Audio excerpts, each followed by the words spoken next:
the injured, the needy. There's little space left for them in Idlib. Dr. Mahib Kadur treats more than 1,000 patients a day with just a tiny staff.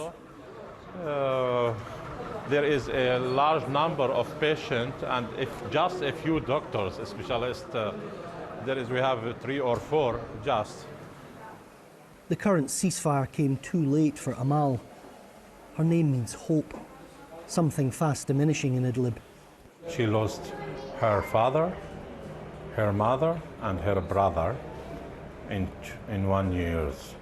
She just has a sister also injured in the last attack. Unfortunately, she needs many operations and skin grafts. It's a very sad story, I think. Life is collapsing here. Why is this happening? She whispers. 3.5 million people in the province are wondering the same. The world isn't listening. Doctor, do you have any doubt that the regime in Russia are targeting specifically hospitals and medical facilities? Never.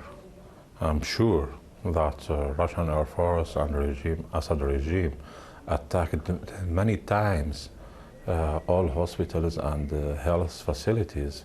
It's fact, like sun, like moon. It's a fact in Syria, and many hospitals destroyed and still destroyed till now. Syria's war is reaching new depths in Idlib. This was a hospital until Russia and the regime took it out.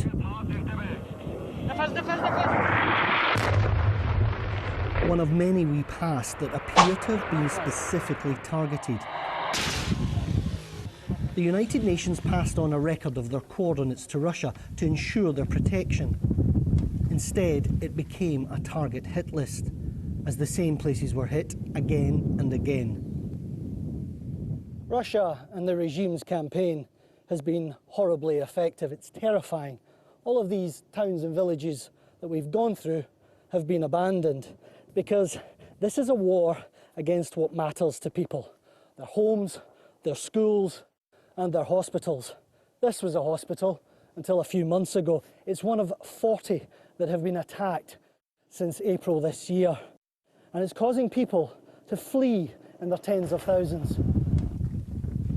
This is the last refuge of those who oppose a government which has brought their country to ruin. How can you still, in these dire straits, pass over coordinates to Russia, which are then shared with the regime, which will involve more targeting when this ceasefire ends?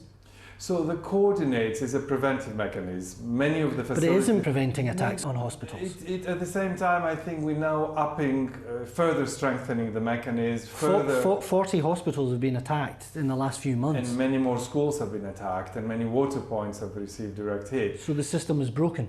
So the system of preventing and protecting the civilians has completely failed. As humanitarian workers, I don't think we can be blamed for that. I think as humanitarian workers, we provide life-saving assistance, and we really ask everybody with these coordinates to make sure that this is respected. If anything, sharing the coordinates should bring more awareness, more also accountability. That gives little reassurance on the ground. Life here is filled with peril. Going to work is an act of courage. Medical staff say they have a target on their backs. So head nurse Nair Al-Aswad takes care when he goes to a hospital in a secret location. His hospital is buried deep out of reach of the bombs.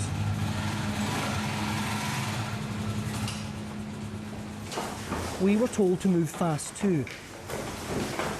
Even under this solid rock, they await the next attack.